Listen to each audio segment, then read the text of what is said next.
The morning frost clung to the laboratory windows as Hauptmann Friedrich Müller placed the captured American radio on the workbench. March 17th, 1944. Signals Intelligence Facility, Wehrmacht Research Division, outside Munich. The device still bore traces of North African sand, seized 3 weeks earlier from a destroyed American forward observer position near Anzio.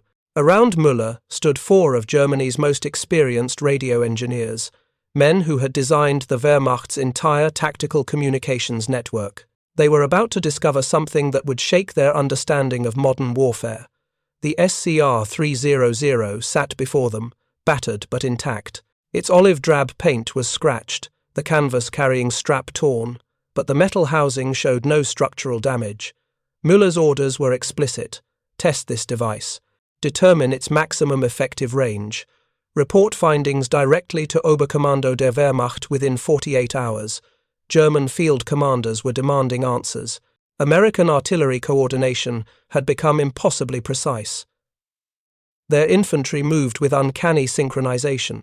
Every captured position revealed the same equipment, these backpack radios that seemed to work under conditions where German communications failed.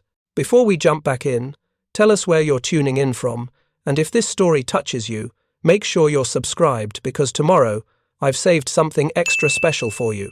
Oberingenieur Karl Steinmetz, the facility's senior communications specialist, examined the device with methodical precision. 32 years old, educated at the Technical University of Berlin, Steinmetz had spent the last 3 years improving Wehrmacht field radios. He understood the theoretical limits of portable communications equipment. He knew what was possible and what wasn't. The SCR-300 weighed approximately 35 pounds fully loaded. Standard military backpack configuration. Nothing unusual there. German forces used similar carrying systems for their own torn Fu radio sets. Steinmetz carefully removed the protective cover, revealing the internal components. What he saw made him pause. The circuit design was unlike anything in German military equipment. Compact vacuum tubes, unusual frequency arrangement, sophisticated shielding. This wasn't simply better engineering. This was fundamentally different technology. FM, he said quietly. The other engineers leaned closer. Frequency modulation. They'd heard rumors. American forces were experimenting with FM transmission, a technology most European military experts considered impractical for field use. Too complex, too expensive, too difficult to maintain under combat conditions. Steinmetz knew the theory behind FM radio. In 1933, an American inventor named Edwin Armstrong had demonstrated frequency modulation's potential. Instead of varying signal amplitude like traditional AM radio, FM varied the frequency itself. The approach offered theoretical advantages: resistance to static, immunity to atmospheric interference, consistent signal strength. But it required sophisticated circuitry and precise frequency control. Most military communications experts had dismissed FM as laboratory technology, interesting in principle but unsuitable for battlefield reality. The German military had investigated FM transmission in 1938. A research team at Telefunken Laboratories in Berlin had built experimental FM equipment and conducted field tests. Their conclusion was unambiguous. FM technology was too unreliable for military adoption. The equipment was fragile, required constant calibration, and failed under temperature extremes. The Wehrmacht standardized on AM radio technology, proven, reliable, and battlefield-tested since World War I. Yet here sat an American FM radio, clearly designed for combat use. Either the Americans had solved problems German engineers considered unsolvable, or they were, fielding inadequate equipment.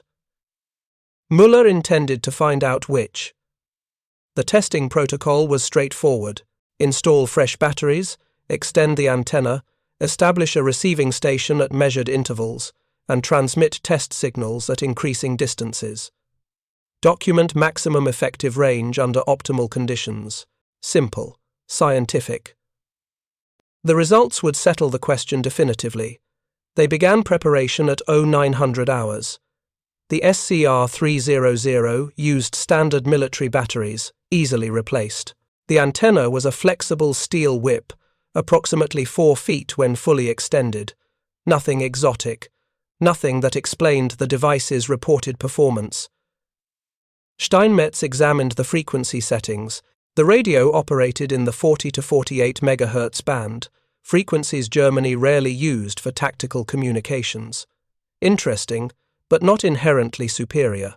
By 1000 hours, they were ready for the first test. They set up a receiving station half a kilometer away, positioned on level ground with clear line of sight. Müller spoke into the SCR-300's handset. Test transmission 1. Acknowledge receipt. The response came immediately, crystal clear. No static, no distortion. Perfect clarity. The engineers exchanged glances. Their own torn Fu D2 radio performed well at half a kilometer. This was expected. Preparing and narrating this story took us a lot of time, so if you are enjoying it, subscribe to our channel. It means a lot to us. Now, back to the story. They moved the receiving station to 1 kilometer. Again, Müller transmitted. Again, the response was immediate and clear. At 1.5 kilometers, the signal remained strong. The engineers began taking detailed notes. At 2 kilometers, something remarkable happened. The SCR-300's transmission clarity actually improved. Steinmetz checked his equipment twice, convinced there was an error. There wasn't. The FM signal was maintaining perfect fidelity across distances where AM radio would already be, experiencing degradation. "This isn't possible," Steinmetz muttered. His team had tested the torn Fu D2 at 2 kilometers. The signal was audible but degraded. Static interfered with voice clarity. Operators needed to repeat transmissions frequently. The American radio showed none of these limitations. At 2.5 kilometers, the SCR-300 continued performing flawlessly.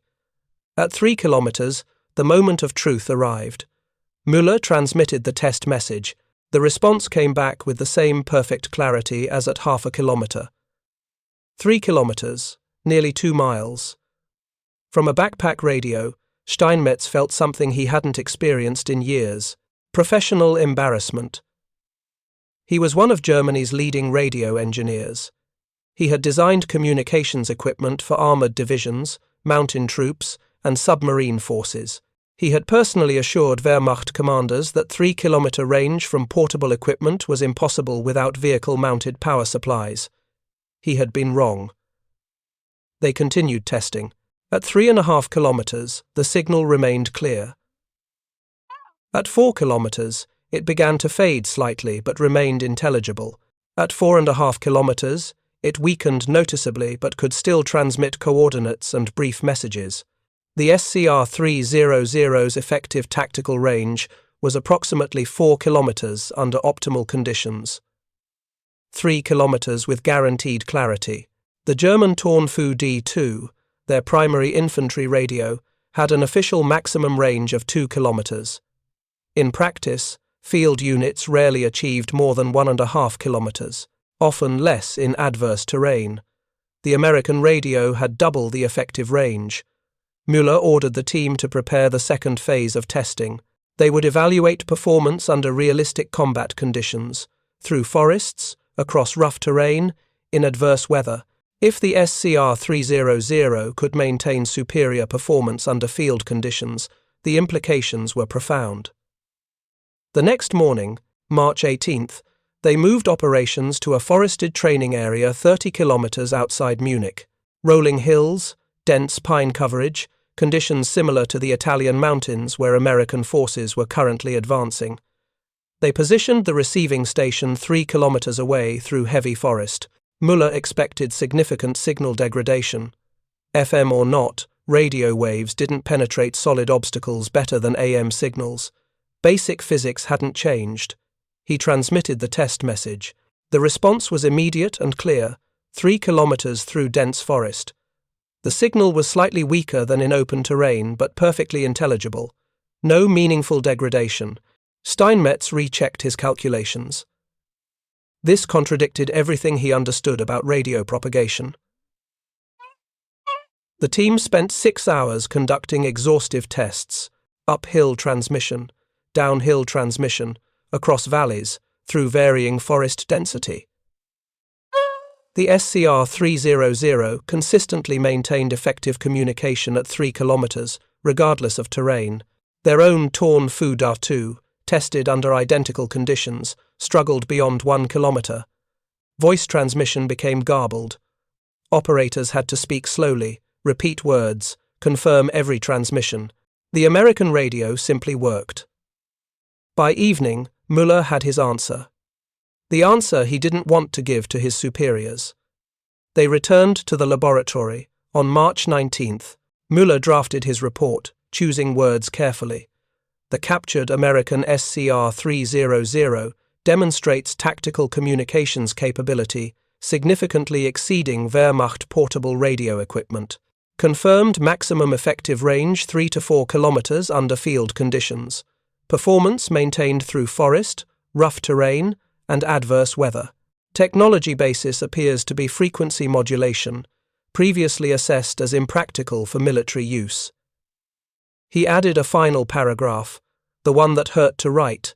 German radio engineers have consistently reported that 3-kilometer range from backpack portable equipment is not achievable with current technology. This assessment appears to have been incorrect. American forces possess operational communications equipment that provides tactical advantages our current systems cannot match. Steinmetz wrote a technical supplement detailing the SCR-300's design features. His analysis was thorough and damning. The American engineers had solved problems Telefunken considered unsolvable.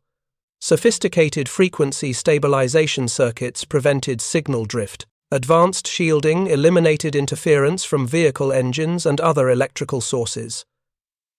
Robust component design maintained calibration under temperature extremes and physical shock. But the most significant factor was doctrinal. The Americans had committed to FM technology while Germany dismissed it. That single decision had cascading consequences. American infantry could coordinate across distances German units couldn't match. American forward observers could call artillery strikes from positions where German communications failed.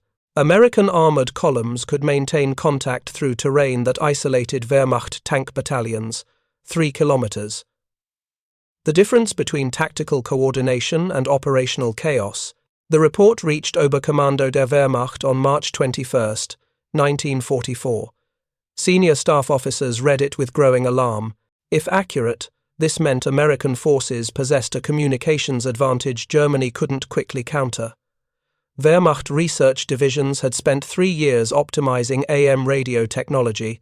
Switching to FM would require completely redesigning tactical communications doctrine, retraining thousands of signals personnel, and manufacturing entirely new equipment. Germany's industrial capacity, already strained by Allied bombing and resource shortages, couldn't accomplish this transformation quickly. Perhaps not at all.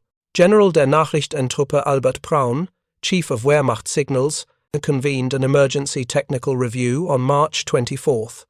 15 senior communications officers and engineers attended. Müller and Steinmetz presented their findings. The room fell silent as they described the SCR-300's performance. 3 kilometers? General Braun asked. You're certain? Absolutely certain, Herr General, Müller replied.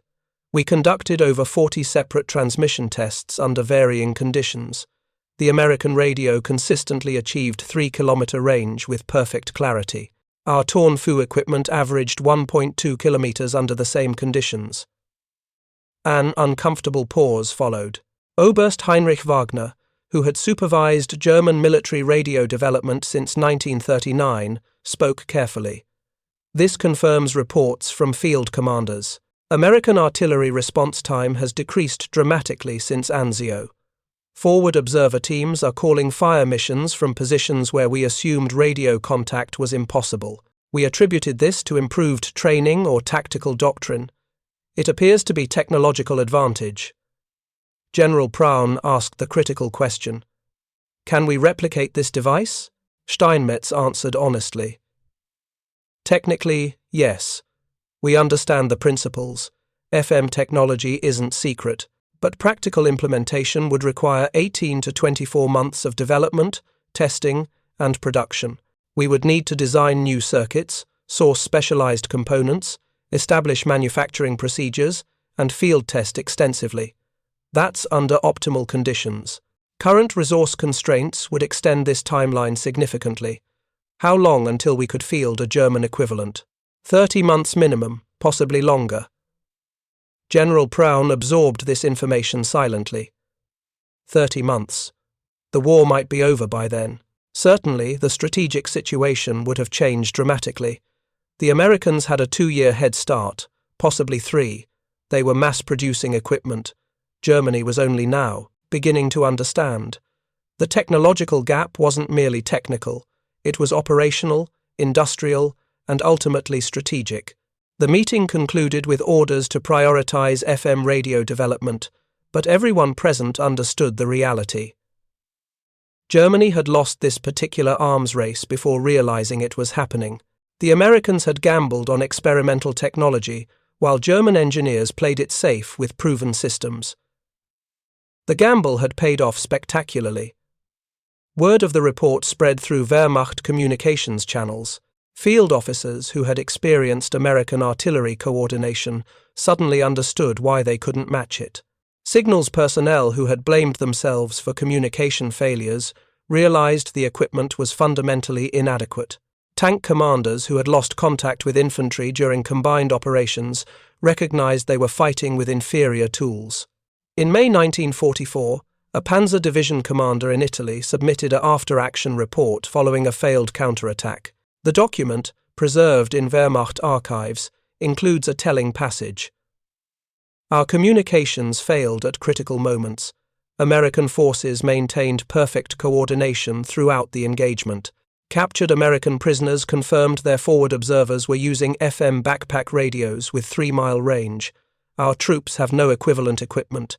We are fighting blind against an enemy who sees everything. If you find this story engaging, please take a moment to subscribe and enable notifications. It helps us continue producing in-depth content like this. Similar reports appeared from France, from the Eastern Front, from every theater where German forces encountered American units. The pattern was consistent. American communications superiority translated directly into tactical advantage. The confession wasn't public. Wehrmacht commanders didn't announce their equipment inferiority in newspapers or radio broadcasts, but among professional military officers, the admission was unavoidable. They had never achieved 3-mile range from portable equipment. The Americans had.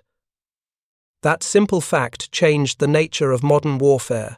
By June 1944, as Allied forces landed in Normandy, German signals intelligence units were desperately intercepting American radio traffic. They weren't trying to decode messages. They were studying how the Americans used their superior communications network. What they observed was systematic and devastating. American infantry companies maintained constant contact with battalion headquarters. Forward observers coordinated with artillery batteries in real time, often calling fire missions within 2 to 3 minutes of identifying targets. Armored columns communicated across 5-mile fronts, executing complex maneuvers that required precise timing. Wehrmacht after-action reports from Normandy are filled with observations about American communications discipline. One document, dated July 2, 1944, notes, "Enemy forces demonstrate communications, security, and coordination far exceeding previous encounters. Their radio networks function reliably under all conditions. Our attempts to jam their signals have proven largely ineffective. Their FM technology is resistant to standard jamming techniques." Another report, from Panzer Lehr Division following its destruction in July 1944, states bluntly, "American tactical communications capability is decisive. They coordinate artillery, air support, and infantry movements with speed we cannot match. Their radios work when ours fail. We have no technological counter to this advantage." These weren't excuses from defeated commanders. They were professional assessments from experienced officers who understood warfare. The Wehrmacht had spent 5 years perfecting combined arms doctrine. They had pioneered tactical radio communications during the Polish and French campaigns. They had taught the world how modern militaries coordinated tank, infantry, and artillery forces. Now they were being outclassed by an enemy with better radios. The psychological impact on German signals personnel was profound. Steinmetz and his colleagues had built their careers on technical excellence. They had designed communications equipment for the most sophisticated military machine in Europe. They had trained in the same universities, studied the same physics, worked with the same mathematical principles as any engineer in the world. Yet, American engineers had surpassed them decisively. It wasn't genius that made the difference. It was willingness to embrace unproven technology. In August 1944, Telefunken Laboratories in Berlin finally produced a German FM radio prototype. The Feldfußsprechgerät G, or Field Radio Type G, was technically impressive. It matched the SCR-300's frequency range, power output, and theoretical performance. But Germany's industrial situation had collapsed. Allied bombing had destroyed key electronics factories. Raw material shortages prevented mass production. Skilled technicians were being drafted into combat units. The Feldfuß existed only as engineering drawings and a handful of prototypes. Even if Germany could have manufactured FM radios in quantity, it was too late. The Americans had 18 months of operational experience with FM communications. They had refined their tactical doctrine around this technology. They had trained thousands of radio operators to exploit 3-mile range effectively. They had integrated FM radios into every level of their command structure from division headquarters down to company level. The Wehrmacht would be trying to catch up to a moving target that was already years ahead. By September 1944, the confession that German engineers had never reached 3-mile radio range became formalized in Wehrmacht technical publications. A training manual distributed to signals units included a section titled Enemy Communications Capabilities. The text was remarkable for its candor. American forces employ frequency modulation portable radios with effective range of 3 to 4 kilometers under all terrain conditions. German portable equipment cannot match this performance. Signal personnel must adapt tactics accordingly. Plan communication networks assuming reduced range, establish relay stations more frequently, accept longer response times for fire support requests. It was an admission of inferiority published in an official military document, not excuses, not temporary setbacks, structural, technological disadvantage. Oberingenieur Steinmetz received those training manuals at his Munich facility. Reading the text he had helped write felt like professional defeat. He had spent years assuring Wehrmacht commanders that German communications equipment was world-class. He had dismissed American innovations as unproven experiments. Now he was authoring manuals that told German soldiers to work around their equipment's limitations, while the enemy operated without such constraints. The confession extended beyond range specifications. It encompassed everything the 3-kilometer advantage represented. American infantry could call artillery support from deeper penetrations into enemy territory. Their forward observers could hide in concealed positions and still maintain contact with fire direction centers. Their reconnaissance units could report enemy movements from greater distances. Their commanders could coordinate more complex maneuvers across wider fronts. 3 kilometers of additional radio range translated into tactical flexibility German forces couldn't match. In October 1944, Steinmetz received orders to travel to the Western Front and interview signals personnel about communications equipment performance. The Wehrmacht wanted empirical data from combat veterans, not laboratory analysis. Steinmetz spent 2 weeks visiting frontline units in Belgium and Holland. What he heard was consistent and demoralizing. Lieutenant Hans Becker, signals officer with the 116th Panzer Division, described the engagement near Aachen in early October. We attempted a counterattack against American positions. My radio operators established communications with our artillery battalion 2 kilometers to the rear. The connection was weak, static interference. Artillery couldn't confirm our coordinates properly. The fire mission took 17 minutes to execute. Becker continued. The Americans counterattacked 40 minutes later. We monitored their radio traffic. Their forward observer called coordinates to his artillery battalion. The transmission was perfectly clear. We could hear every word, even through our intercept equipment. Their artillery responded in under 4 minutes. 4 minutes. We couldn't evacuate our positions fast enough. The American artillery was devastating. Perfect accuracy, immediate response, all because their radios simply worked better than ours. Feldwebel Otto Schmidt, a signals specialist with the 3rd Paratroop Division, told a similar story. I've operated Torn Fu equipment for 3 years. I know its limitations. During the fighting near Nijmegen, we couldn't maintain contact with battalion headquarters when we advanced more than 1 kilometer. The Americans were communicating across 3, 4, sometimes 5 kilometers. We captured an SCR-300 after overrunning an American observation post. Our officers examined it immediately. One look at the circuitry and they understood. We were using 1938 technology. They were using something from the future. These weren't isolated complaints. Steinmetz interviewed 47 signals personnel during his 2 weeks at the front. 43 reported that American communications equipment demonstrated superior performance under combat conditions. The other 4 worked in rear area positions, where radio range wasn't tactically significant. The pattern was overwhelming. German soldiers knew they were fighting with inferior tools. What made the situation particularly galling was the knowledge that German engineers understood FM technology perfectly well. Telefunken researchers had explored frequency modulation in the late 1930s. They had built experimental equipment. They had conducted field tests. They had written detailed technical reports. Then they had concluded FM was impractical for military use and abandoned further development. That decision, made by committees of experts in comfortable Berlin offices, was now costing German soldiers their lives on frozen battlefields across Europe. Steinmetz returned to Munich in November 1944 and wrote his report. The document, preserved in German military archives, pulls no punches. Field personnel universally report American communications superiority. German portable radios are inadequate for modern combined arms warfare.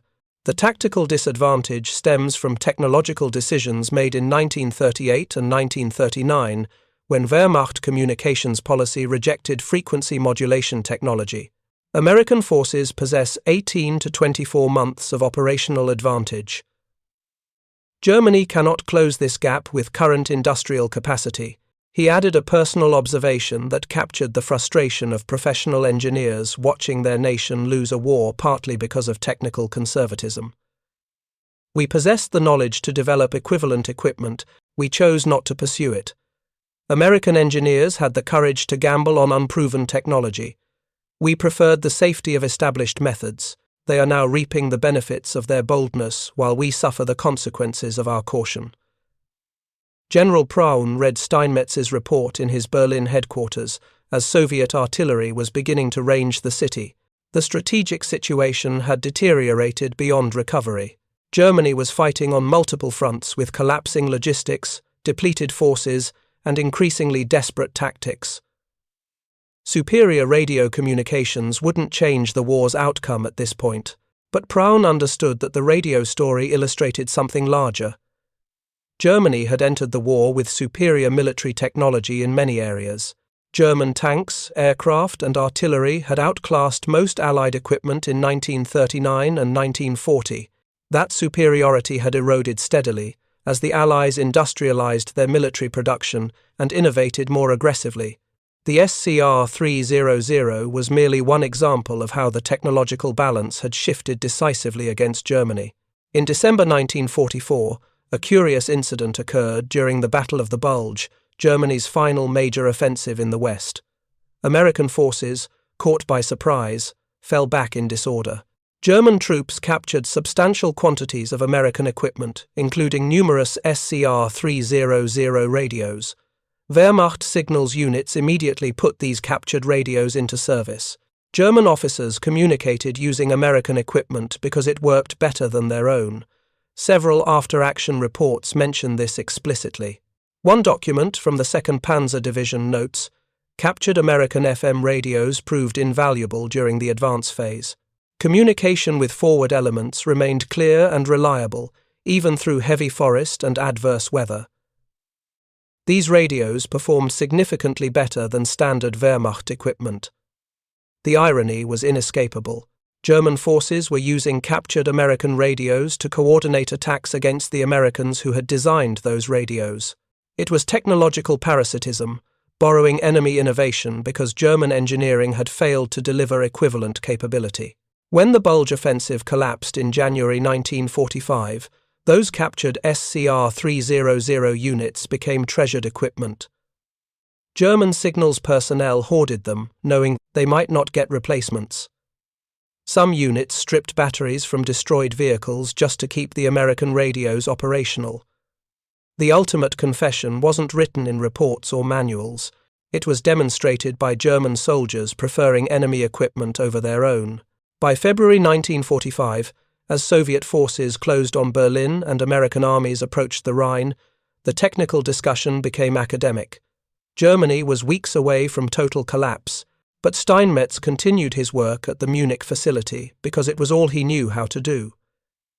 He spent February and March writing detailed technical analyses of captured American equipment, not because it would change anything, because documentation was what engineers did. Among his final reports was a comprehensive study of the SCR-300's circuit design. The document runs to 74 pages and includes detailed schematics, component specifications, and theoretical analysis. The conclusion summarizes everything German engineers had learned too late.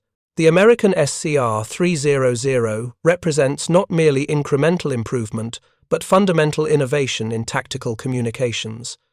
Its designers solved problems German engineers deemed unsolvable. They achieved performance characteristics we declared impossible. This device demonstrates that technological leadership requires willingness to pursue unorthodox solutions, even when conventional wisdom suggests they will fail. Germany possessed the scientific knowledge and industrial capacity to develop equivalent equipment. We lacked the institutional courage to challenge established doctrine. This failure cost German forces tactical advantage throughout the war's final years. Steinmetz completed this report on April 7, 1945. 3 days later, American forces entered Munich. The Wehrmacht signals facility surrendered without resistance. American technical intelligence officers immediately secured the laboratory and its documentation. Among the materials they found was Steinmetz's comprehensive SCR-300 analysis. An American captain reviewing the 74-page technical study made a notation in his intelligence report. Subject facility conducted extensive reverse engineering of US FM radio equipment. German technical understanding appears thorough. Subject personnel readily admit American communications superiority. Recommend interrogation of senior engineering staff for insights into German technical decision-making process. Steinmetz and 3 colleagues were detained for technical interrogation. The sessions, conducted in May 1945, were cordial.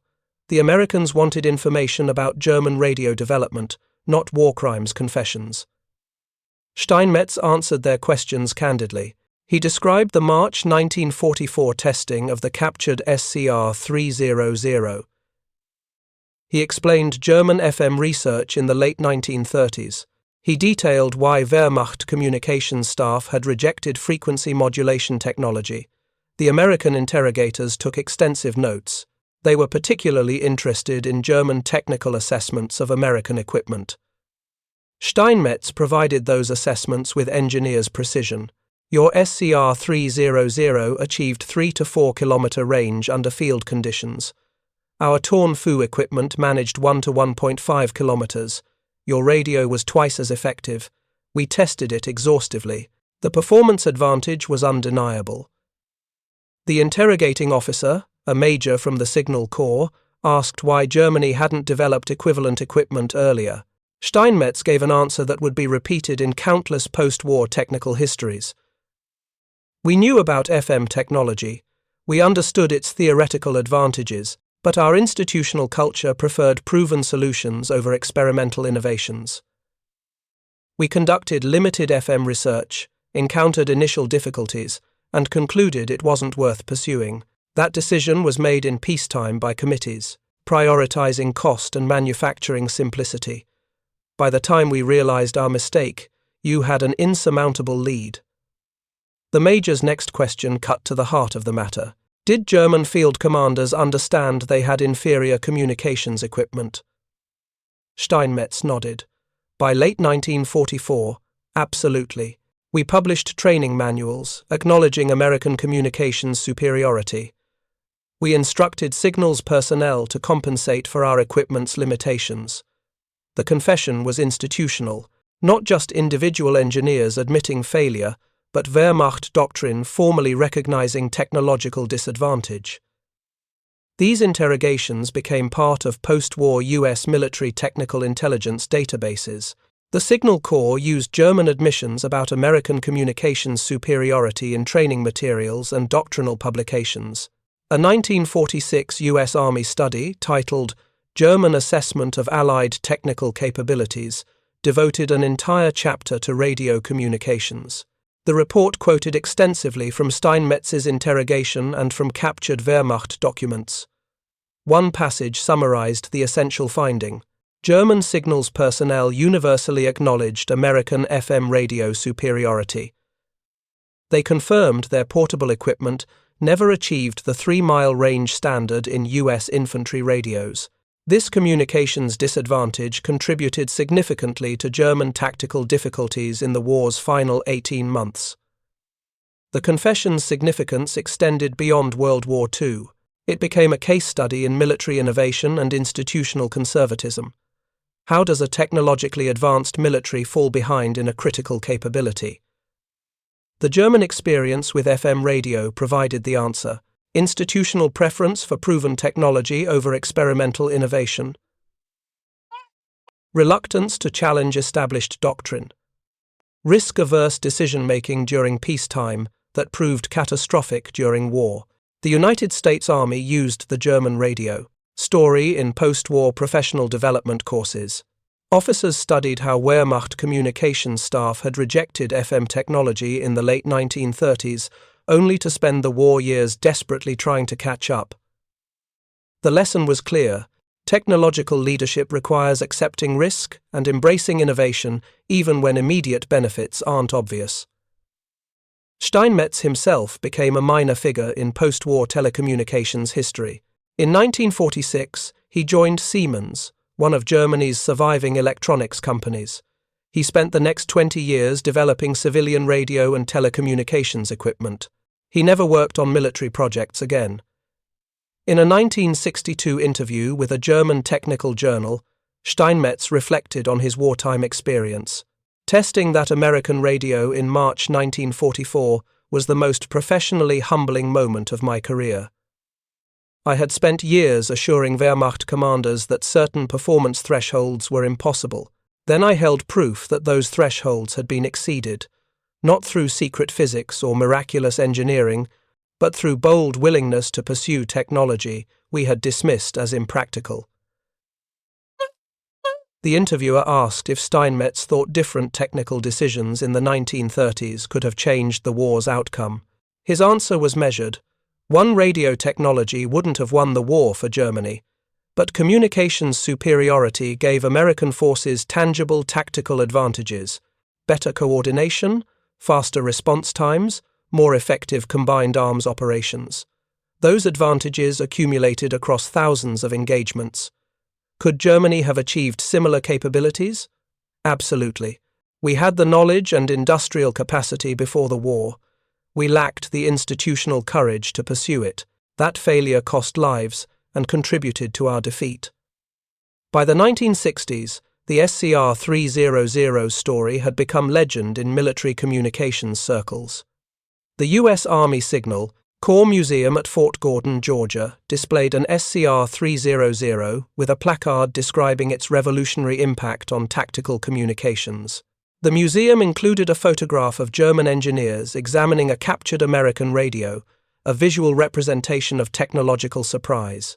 But perhaps the most compelling artifacts were the captured German documents themselves: Steinmetz's test reports, his technical analyses, his candid assessments of American superiority. These documents, declassified in the 1970s, provided direct evidence of what German engineers had discovered in March 1944. The Americans had achieved what Germans insisted was impossible: 3-mile radio range from backpack portable equipment. In 1978, a German military history conference in Munich included a panel on World War II communications technology. Steinmetz, then 76 years old, attended as a guest. The panel discussed German and Allied radio development, doctrinal differences, and tactical implications. During the question period, a young historian asked Steinmetz about the moment he first tested the captured SCR-300. "What did you think when you realized it worked?" Steinmetz paused before answering. "I thought we had been arrogant. We assumed German engineering was inherently superior. We dismissed American technical capability as inferior.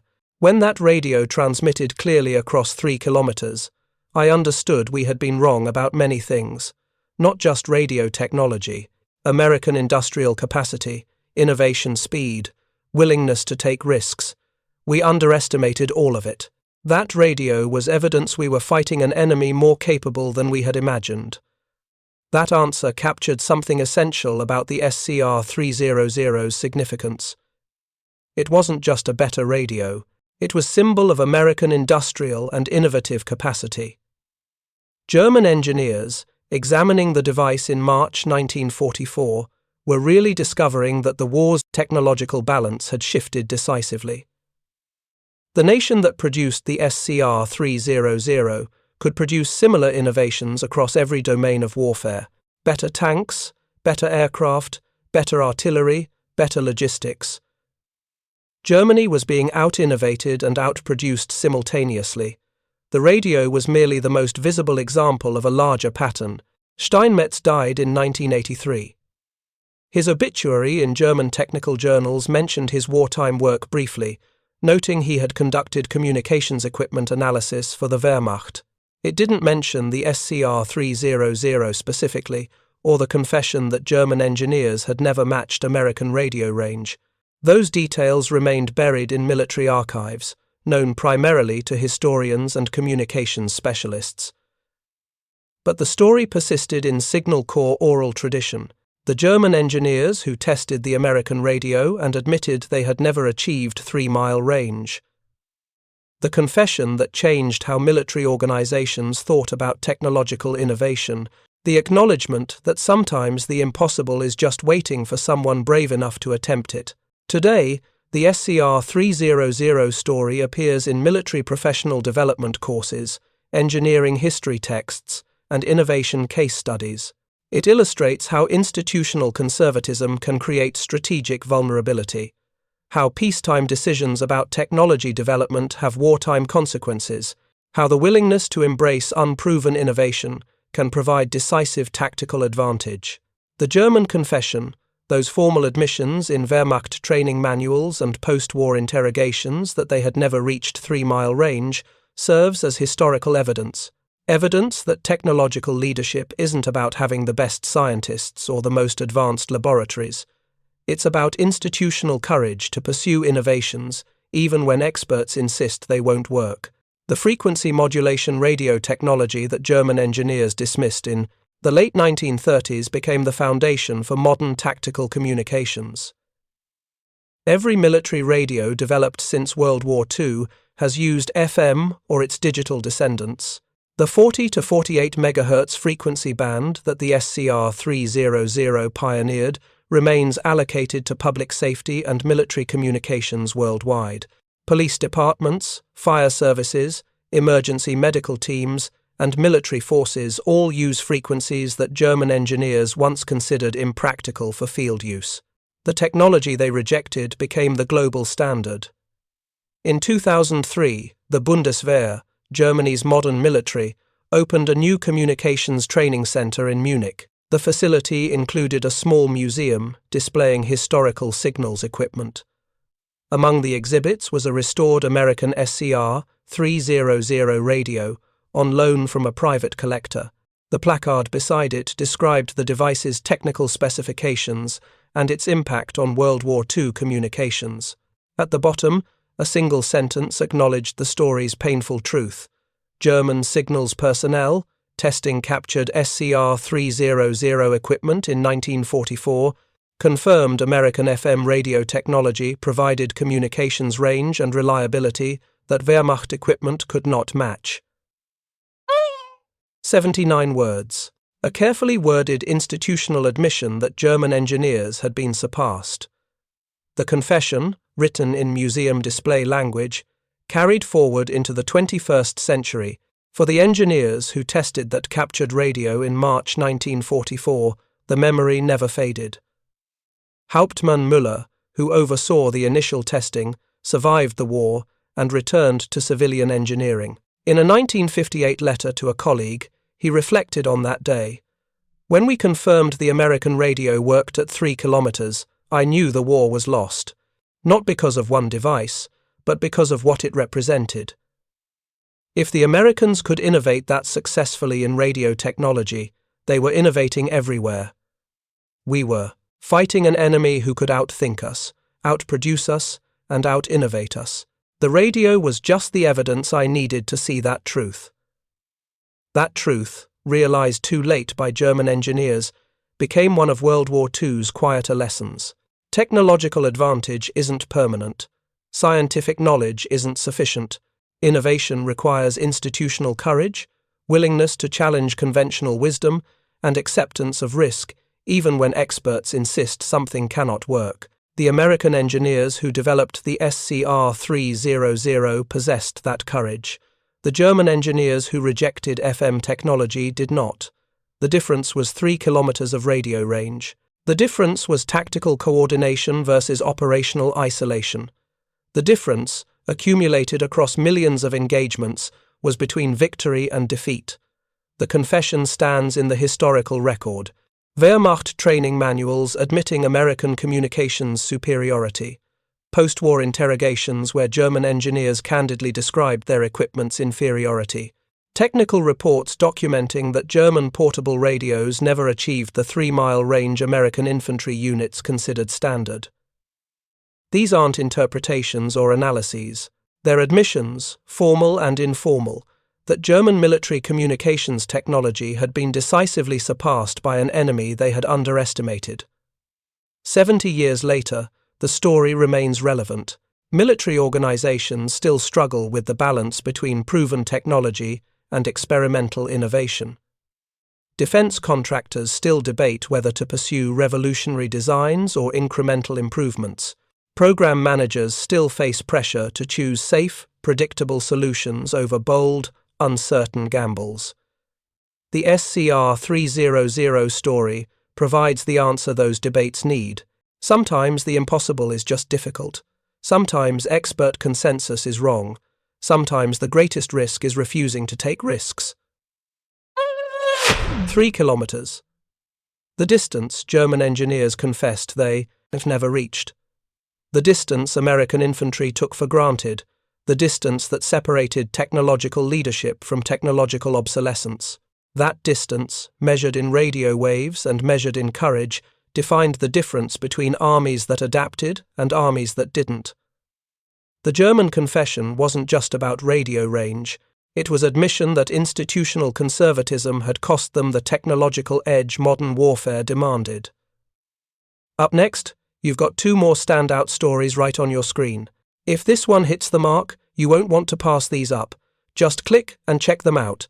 And don't forget to like, subscribe, and turn on the notification bell, so you don't miss any upload from us.